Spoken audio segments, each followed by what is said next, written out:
Hello, everybody. I'm Marie Tolarova. I am pediatrician and medical geneticist. I serve as a president of International Cleft Lip and Palate Foundation. I also founded and presiding a Cleft Prevention International Foundation. I am with Rotaplast International for 30 years. I did over 50 missions all around the world. My daytime job is in academia. I am professor and executive director of Pacific Craniofacial Team and Cleft Prevention Program at the University of the Pacific Arthur Ardugoni School of Dentistry in San Francisco, California. My clinical experience with cleft lip and palate patients with non-syndromic and syndromic ones is based on several thousand of individual children and adults, which I examined, diagnosed, managed their treatment plan, and also included them in research toward understanding etiology and prevention of cleft lip and palate.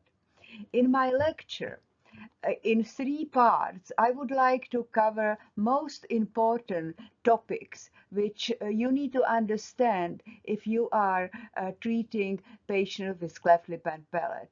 In first part, we will cover classification, diagnostics, craniofacial embryology, and prevalence. In second part, we will focus on etiology and heritability, and also on risk of occurrence and recurrence. And finally, in last third part, we will go over the treatment and prevention of cleft lip and palate. So I am sure you are familiar now with classification, diagnostics, craniofacial embryology, and prevalence from the first part, and from the second part with etiology and heritability, and also with risk of occurrence and recurrence. All these are very important for you to understand treatment, understand timing of certain intervention in the treatment, and also understand to prevention of cleft lip and palate. So let's move to the treatment. Treatment of individual with cleft lip and palate, either in either child or adult person, is very challenging because it's not only cosmetic dysmorphology which we are seeing, but it's also altering a lot of very important functions. So needs it always for interdisciplinary treatment, involvement of many specialists. This is the gold standard, but not always this is possible. So the critical one will be just the surgeon and anesthesiologist to at least close open cleft lip or open cleft palate. Either plastic surgeon, oromaxillofacial surgeon, or pediatric surgeons. Minimal group will be involving also an orthodontist and a speech pathologist there. Sufficient will be to include pediatrician, geneticist, and oromaxillofacial surgeon because we may need bone graft for these patients later, and optimal, which is in vast majority of cleft center and craniofacial center in developed countries, in the United States and also Western European countries, is ENT, pediatric dentist, psychologist, nurse practitioner, social worker, and of course, genetic counselor. This slide is presenting the most important procedures and intervention which we need to do in the treatment of child with cleft lip and palate or cleft palate. It's starting from birth and finishing in adulthood. And this actually slide presenting pretty much only the most important intervention. There are others with other specialists which go throughout or that life. So with newborn, diagnosis, of course, correct diagnosis, it's critical because this will actually lead us to correct treatment plan. With cleft lip and palate, non-syndromic, unilateral or bilateral, we may start with NAM, which is nasal-alveolar molding. We may help premaxilla to put back with premaxilla cup. We may use taping, feeding plate. And what is really important when we are considering nasal-alveolar molding, that we start it very, very early because it depends on high level of hyaluronic acid, which is there and which actually is decreasing after 6 weeks of life. It's challenging, but it is helpful, and if it's possible, it's good to involve that. Premaxilla cup will help us with protruding and deviating premaxilla, which is in bilateral cleft lip and palate very often. Taping again, it's a different actually view to this, but maybe, at least it help with kind of social environment when mom is taping over the open cleft until the surgery is done and not really receiving too many questions. And so feeding plate, it's very important in patients who are not gaining weight. Patients with cleft lip and palate who had open palate with clefting. So we may help with feeding plate to actually help with feeding and then gaining weight, so child will be ready for first surgical procedure, which is usually around 3 months and which is cleft lip repair. In some places, they may use early cleft lip repair, even in couple of months, but most centers are using timing around 3 months of age of child, and then we using usually rule of tens, 10 pounds, 10 weeks of old, and 10 gram per deciliter of the blood. Also, we may look at white blood cells because we don't want to have any infections there. It should be less than 10,000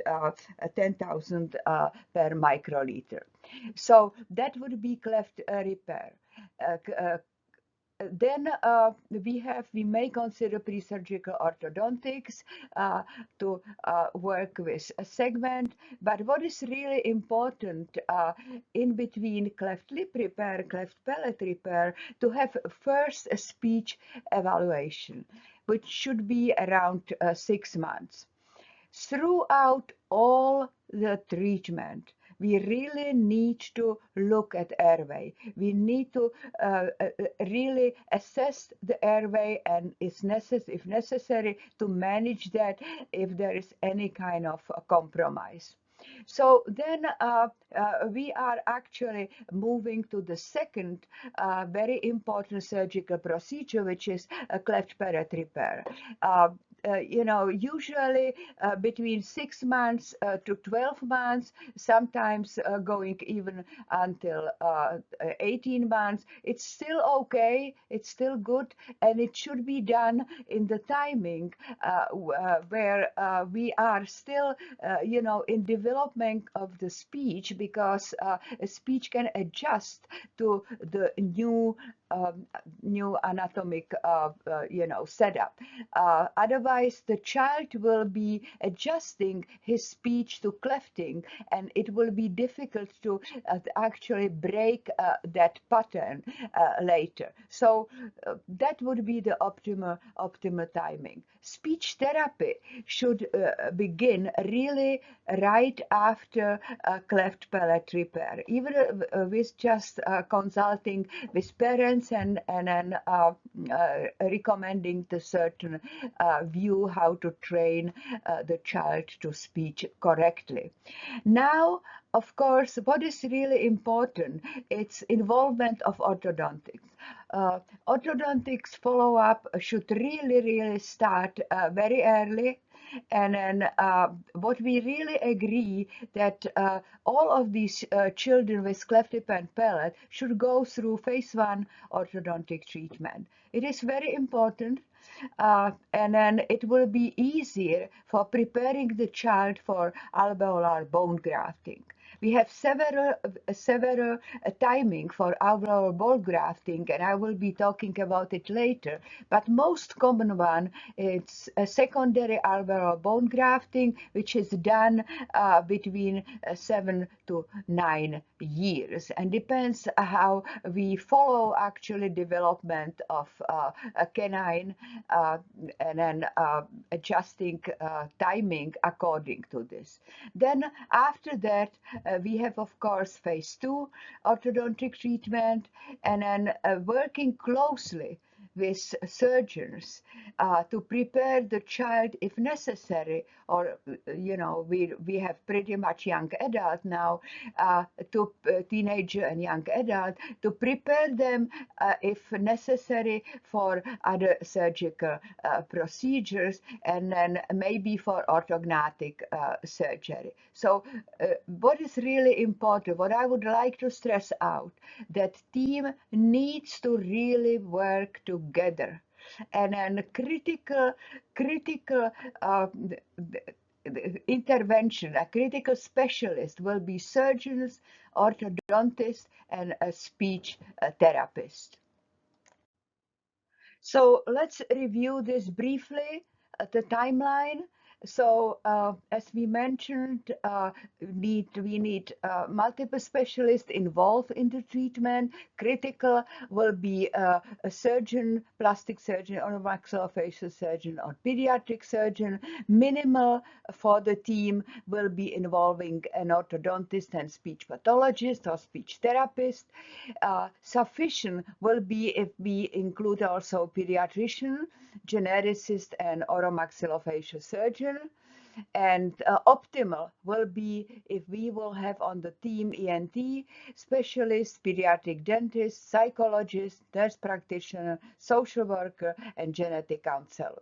And also, as you can see on the slide, one after another during the timeline, starting with newborn, when we may use NEM, premaxilla cup, taping, feeding plate. Diagnostic, as we mentioned, it's really critical. Genetic counseling is important as well. General instructions for feeding are critical. And of course, the genetic evaluation and specification of diagnosis is also very important, because we may still consider involvement of clefting in some syndromes, and that again will modify our treatment plan for the child. We should calculate also empiric risk for a recurrence of clefting at this time, and recommend prevention protocol to prevent recurrences in a cleft in this family. Then coming repair of cleft lip, again, rule of 10, 10 weeks, 10 pounds of weight, 10 grams of hemoglobin per deciliter. And again, as I mentioned, in optimal situation, we really need to have no infection, so we should look at white blood cells, which should be less than 10,000 per 10,000 per microliter. At 6 months, we should consider, if necessary, pre-surgical orthodontics, and also to do first speech evaluation. And then it's coming repair of palate, 9 months to 12 months, or until 18 months maybe, and it should really involve speech therapy at this time, and then really carefully work with mother to train the child to correct speech. Orthodontic treatment and follow-up continues then. We include the patient in the phase 1 orthodontic treatment, and I'm preparing child for alveolar bone grafting if necessary. In many cases it will be needed. Again, close collaboration and communication with surgeons is critical. Same as after bone grafting, orthodontic treatment will continue. We will have phase 2 orthodontic treatment, and then in teenage child we continue again with surgical procedure as necessary. Lip scar revision, columeral lengthening, closure of palatal fistula, palatal lengthening, pharyngeal flap, pharyngeoplasty, rhinoplasty, septoplastic, whatever is necessary. Also, in every single procedure, it's very important to really consult or the specialist involved. And then, if necessary, then orthodontic surgery when child is 21 years old, and usually Lefort 1 to 3, osteotomy, distraction, etc. in severe cases is done. For orthodontic treatment, it's really important that we consider the problems which we are seeing cleft related and surgery related, and orthodontic treatment timeline, it's also starting with pretty much birth of the child. So on the left side you can see different life stages. In prenatal time, nothing of course is done. In neonatal, as we mentioned, NAM, feeding plate, lip taking, latent device, premaxilla cup, and others. With infant and toddler, we don't need to do orthodontically too much, but we should observe the patient, and we should fix maybe minor irregularities, and we should really establish good connection with orthodontist for that patient. In preschool, it's really important to see orthodontist if needed, because we may see the fistulas which needs maybe the surgery later, and then maybe we can help with obturator. And school age, we have phase 1, of course, bone graft, and phase 2, face mask if necessary. Very important and very critical for good outcome, morphological one and also function one. In teenager, orthodontic treatment will continue, and again in adult, if orthodontic surgery is needed, again orthodontist is closely involved. And as I mentioned, very critical is really keep eye on airway. Airway assessment and management as needed all the time since birth to adulthood. Treatment is challenging, as we can see, and it's also expensive. In United States, very conservative estimate for only medical treatment, it's about $100,000 per individual. And of course, multiply with number of babies born with cleft, it's presenting million. So any kind of prevention, any kind of preventing and decreasing this, it's not only means very important, important contribution to the well-being of the family and child, but also means saving a lot of millions of dollars. My experience with thousands of children and adults with cleft lip and palate, and with management of their treatment, just endorse me that knowledge of timing of certain procedure is really, really critical from biological and genetics point of view.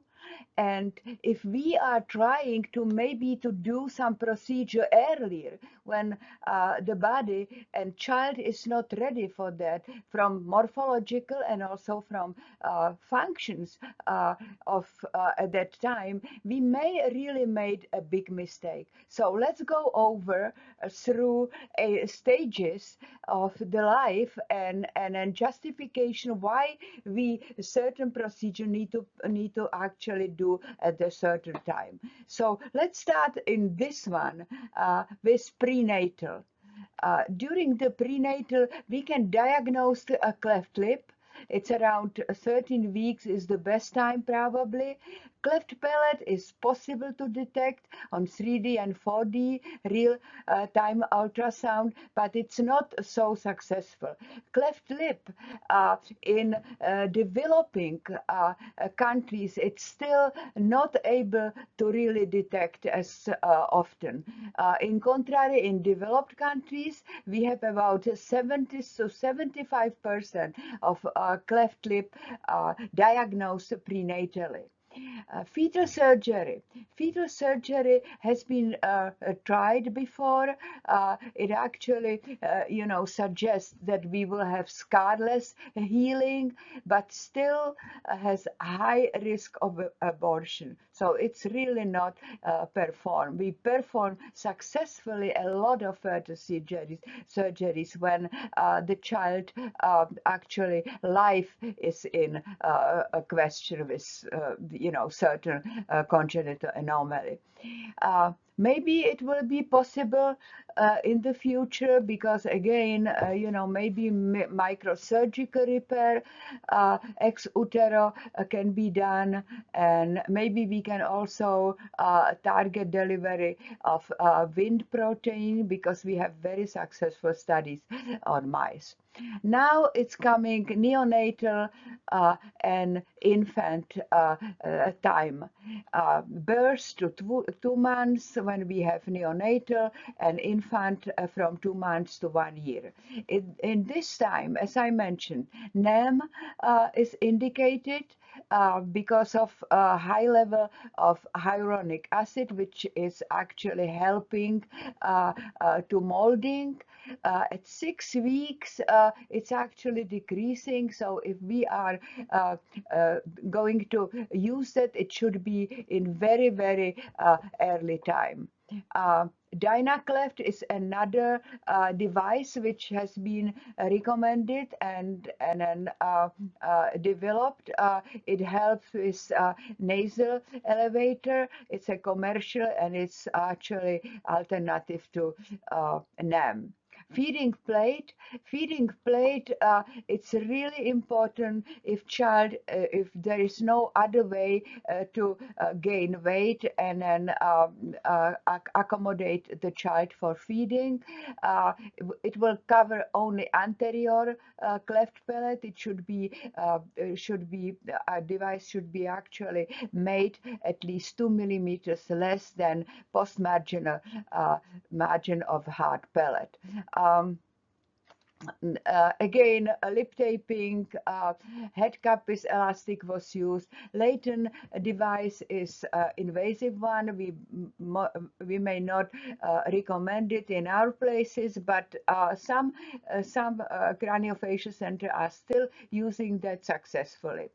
Premaxilla cup, as I mentioned before, it helps with bilateral cleft lip and palate with protruding and then deviating premaxilla. And then most new actually device which has been recommended for Pierre-Robin syndrome, it's orthodontic airway plate, which is pretty much based on previous Tübingen plate. So in Pierre-Robin syndrome, this is actually very, very helpful with very good outcome. Then we have a cleft lip repair, of course, rule of tens. Again, it's an optimal time for a cleft repair because it's actually age of that child. And then again, we follow the weight, we follow hemoglobin, and also white blood cells, which should be less than 10,000. And this time the child will be ready to withdraw to anesthesia, general anesthesia, because we don't want to do this too early. Again, you know, some procedure needs to be done in neonatal period. There is advantage of course, minimal scarring, which we may have, but again, you know, it has to be really reconsidered because again, we are putting the child under general anesthesia. Speech evaluation needs to be done again around 6 months of age because some recommendation which we can do in some patients will be definitely very helpful for development of the speech. Then cleft palate repair goes from 9 to 18 months age. Exception will be syndromic cases. For example, in Pierre-Robin and in some craniosynostosis syndrome, we may postpone cleft palate repair because child may be using a cleft palate for airway, and if we are closing it, it may compromise airway. So maybe we can put in an obturator, which will help patient to develop nasal airway, and then the risk of the procedure will be actually minimized. Timing of cleft palate repair is important for correct speech development. So again, in cases of non-syndromic cleft palate, the only optimal age is 6 months. Which actually a TOPS study showed. The one-stage cleft palate repair is used in most places between 9 to 18 months. Two-stage, still repairing soft palate in infancy and hard palate later in preschool is used in some places, but again, you know, we would rather recommend the one-stage procedure. A speech therapy start for a reason which I mentioned before, that we need to actually the child to adjust and accommodate them for new anatomic setup, which is after a cleft repair. And then we have toddlers from 1 year to 3 years. We have to really establish good relationship with orthodontists and family dentists. Speech therapy needs to continue there.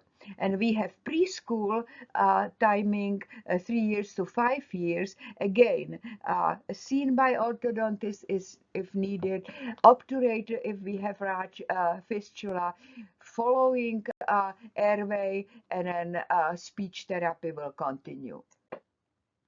So we are now a school age, 6 years to 12 years. Very important for treatment of a child with cleft lip and cleft lip and palate and cleft palate. Why this is important? Well, again, because the timing from biological and genetic point of view, it's very important. The child is developing very fast in that time, and then we need to correspond that development curve with our treatment. So we starting with phase 1 orthodontic treatment, and then continue with phase 2 orthodontic treatment, face mask, and alveolar bone grafting. Alveolar bone grafting, it's really one of the most important procedures which we do in this time. We have several different timing when we can do bone grafting. It's primary, secondary, and then late bone grafting. Primary will do in first 2 years of life after lip repair and before palate repair. It may have advantage that we have very small actually a hole to fill. However, studies were showing that this primary bone grafting influence development of the maxilla. So secondary alveolar bone grafting, it's most important and most often used in the treatment of child with cleft lip and palate. We have 3 stages. We have early, mid, and late. Most commonly is used mid secondary alveolar bone grafting. Early one we do from 2 years to 5 to 6 years when bony support for eruption of lateral incisors is followed. Again, pros for this will be preservation of lateral incisors, improving arch form, but cons to this will be that again, this one may also affect facial growth. And also we have maybe in 2 years old harvest morbidity of the rib much more often. Mid-alveolar bone grafting, mid-secondary alveolar bone grafting is most common. It's after central incisors are erupted and before the canine roots were half of two-third form. So again, bony support of eruption of canine is considered in this. Again, pros for this is not much affect facial growth, which is very important, and then canine are erupting through the graft, so anchor pretty much alveolus. Cons for this will be that there may be persistence of anterior oronasal fistula until later closure. And then we may have late secondary alveolar bone grafting. It will be around age of 14, 14 to adult. Higher incidence of failure there, but it does provide stable maxillary arch and closure usually at that time oronasal communication. And then the last one will be when we may actually do this at the time of Lefort osteotomy. Gingival periosplasty, GPP, it's also discussed for this stage. It's what it's called sometimes boneless primary bone graft. It removes the soft tissue barrier within the alveolar cleft and replace it with gingival periostal tunnel that facilitates bone healing through guided tissue regeneration, GTR. And it's without the need for the bone grafting, and it's associated actually with donor site morbidity. Okay, so if we can do that, it's done in many situations, many places where they do NAM, for example. So now, with teenagers 13 to 18 and 19, we of course continue with orthodontic treatment. Speech therapy is very, very important and should be continuous through the teenage age. And then we have adults, and again, we may do lip scar revision, columella lengthening, closure of palatal fistula, palatal lengthening, pharyngeal flap, pharyngeoplastic, rhinoplastic, septoplastic, and then osteotomies, distractions, and in severe cases, we may do orthognathic surgery there. So let's go through alveolar bone grafting. So what are objectives of alveolar bone grafting? Definitely stabilizing of segment. We have bony base for teeth eruption also. Improve oral hygiene because we close that hole which is there. United maxilla for better withhold occlusal forces. So again, improve the function. Improve nasal symmetry. Prevent nasal secretion from draining into the mouth and providing a feeling of normalcy and improve social acceptance in that one. Orthodontic preparation before bone grafting is very important, and also there should be close collaboration with orthodontist and surgeon. Well, it's not always done that, but again, it will actually really secure a much better outcome. Mixed dentition stage, crossbite correction, alignment of teeth, expansion, appliance. This will be procedures which we may do before bone grafting. What is very important, we need to finished any orthodontic treatment around 3 months before a surgeon goes in with bone graft. It has to be put in retention 3 months before grafting occurs. Orthodontic treatment after alveolar bone graft, again, we need to start again orthodontic treatment in optimal situation about 6 months after.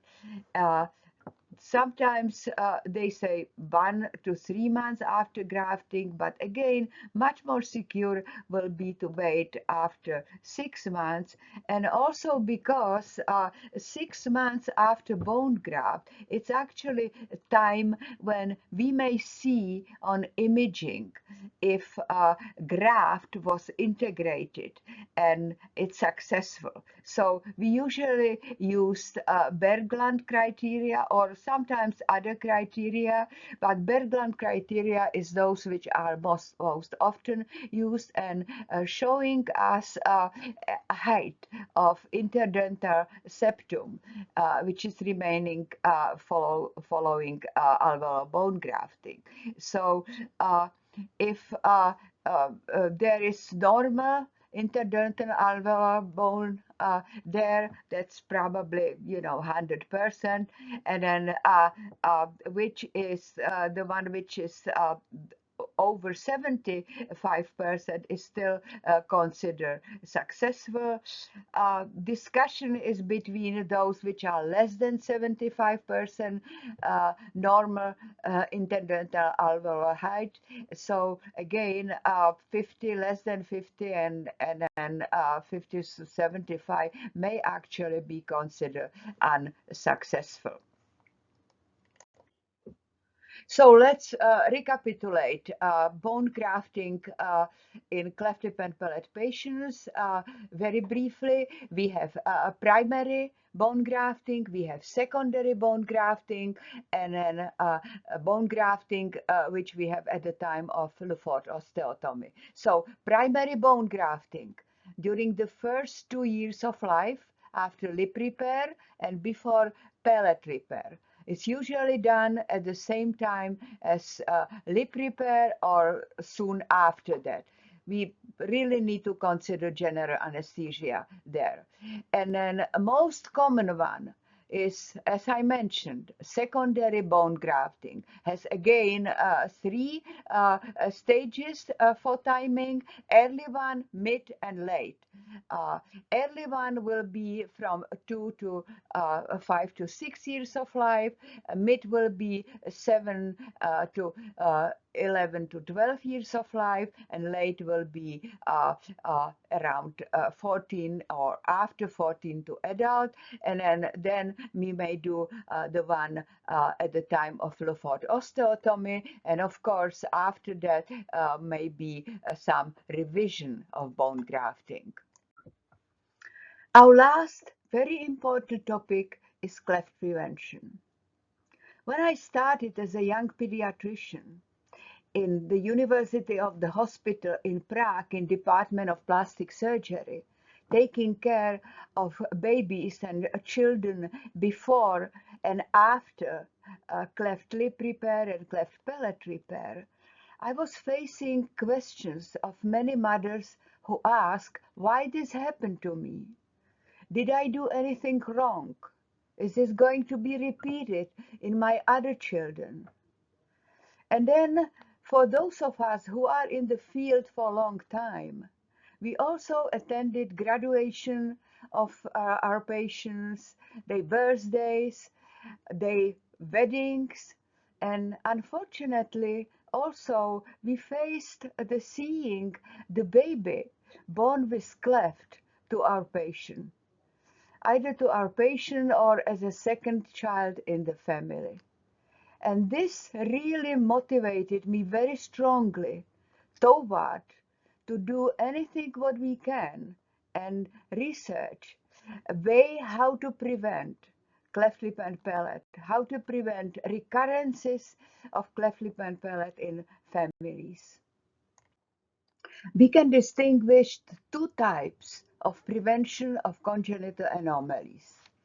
Secondary prevention, this is after anomaly develops, which means termination of pregnancy with affected fetus. We diagnosed there is a congenital anomaly and we will terminate the pregnancy. This is actually really not prevention. So real prevention is primary prevention before anomaly develops. And then we have two types which we can distinguish.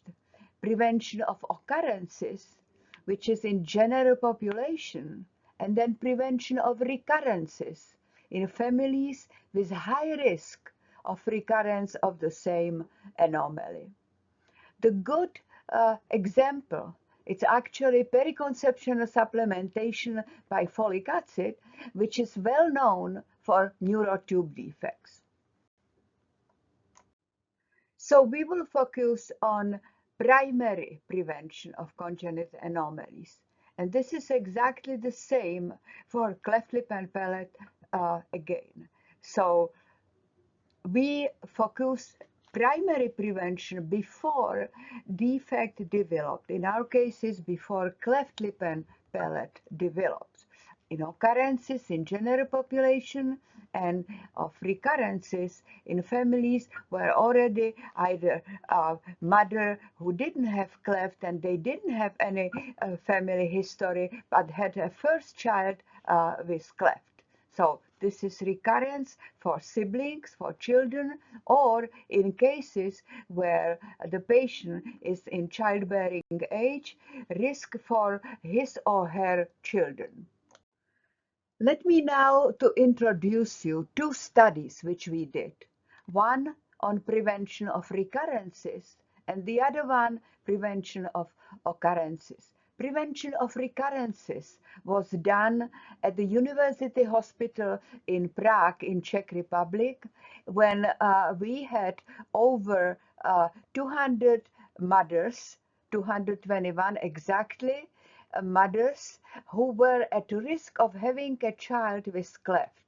They had only one case of cleft in the family history. Either they were themselves or father was affected with cleft, or they had a first child which was affected with cleft lip with or without cleft palate.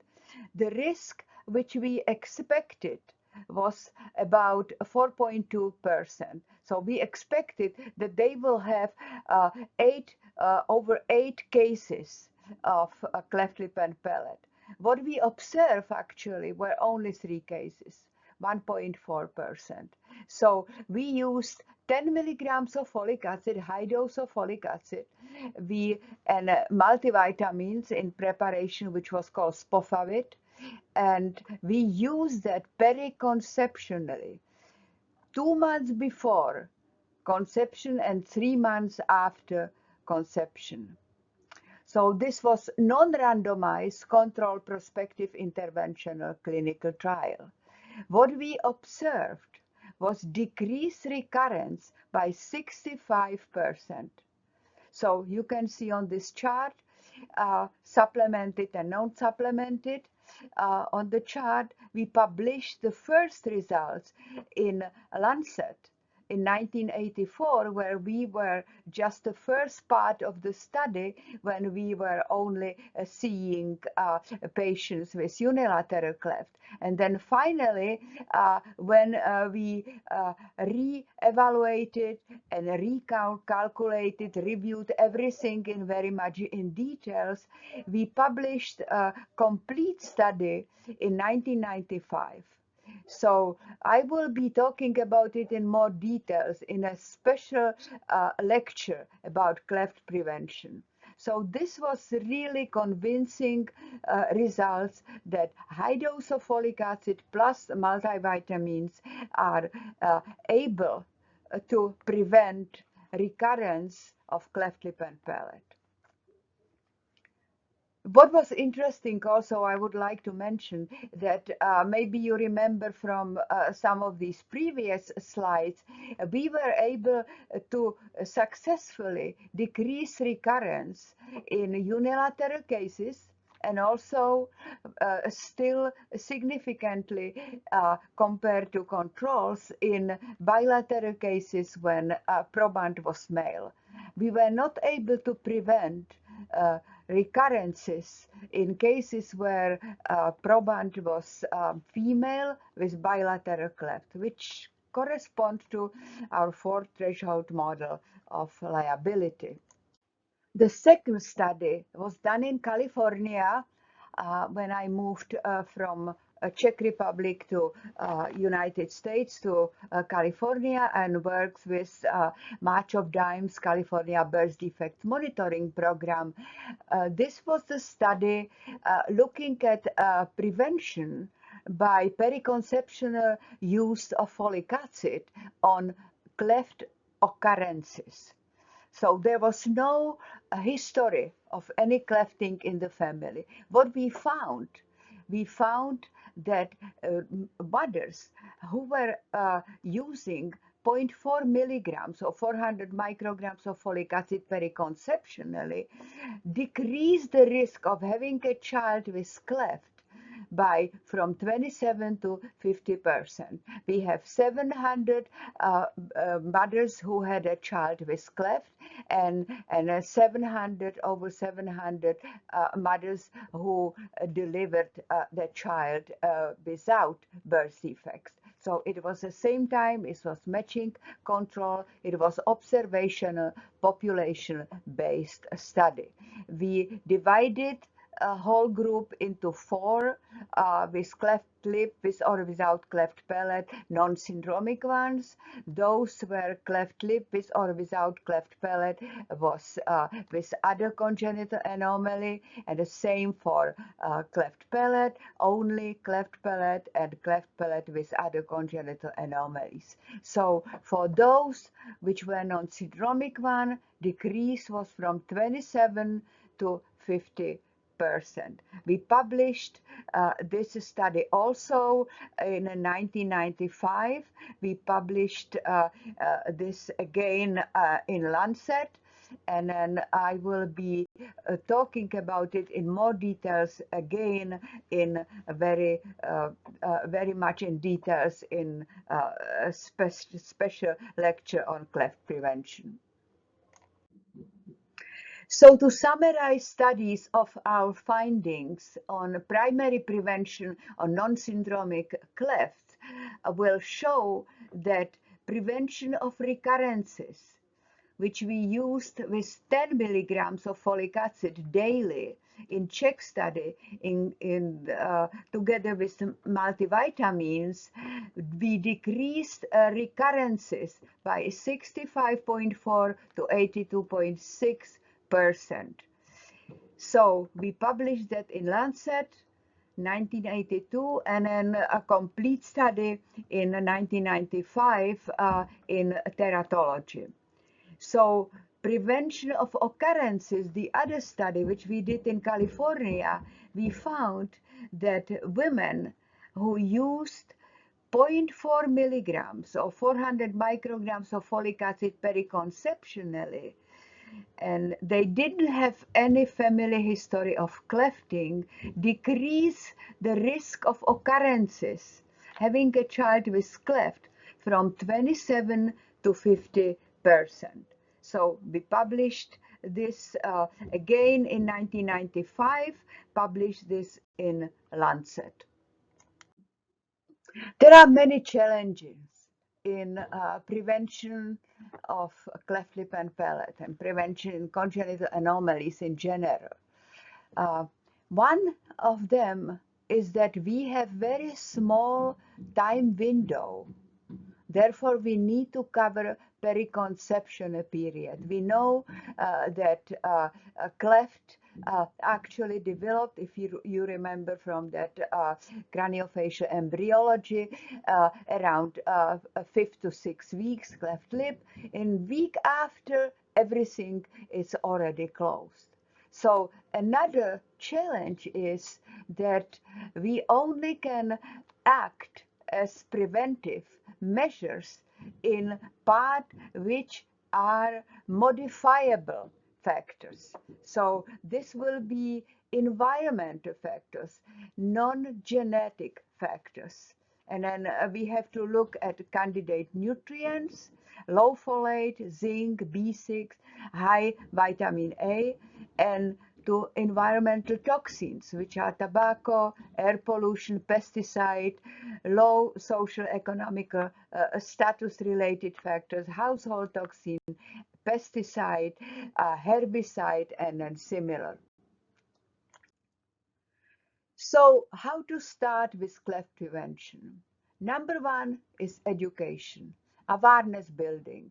We need to spread the knowledge about environmental factors, modifiable factors, and about causes of cleft lip and palate, and then how we can prevent them. We have to spread it to our patients, to families with clefting. We have to spread it to our colleagues and all of those who are involved with patients and individuals with cleft lip and palate. Of course, more research is needed. When to start with cleft prevention? Well, yes, if we didn't start it yesterday, let's start now. There are 3 necessary requirements for healthy embryonic and fetal development. Number 1 is healthy mother. Number 2 is healthy lifestyle. And number 3 is healthy nutrition. Cleft prevention activities are already going in several states and in several countries. In USA, of course, in Japan, in India, in Czech Republic, in Chile, in Argentina, and in others. And again, education and spreading the knowledge, it's very important. On this slide, you can see card educational card which we developed together with Rotaplast International and Cleft Prevention International Foundation, and we have them in several languages. You can see in English and in Spanish on this one. On next slide, we have them in for Indian population, and we are trying to distribute them during the mission to families with cleft lip and palate, and then people who are around involved with cleft lip and palate patients. On this slide, you can see same card in Hindi and Kannada, which we used in India during Rotaplast surgical missions, distributed them to families and people around in the hospital, and also printed them as posters and placed them in places where people can read them and learn from that. If you would like to learn more about cleft prevention, please visit our website.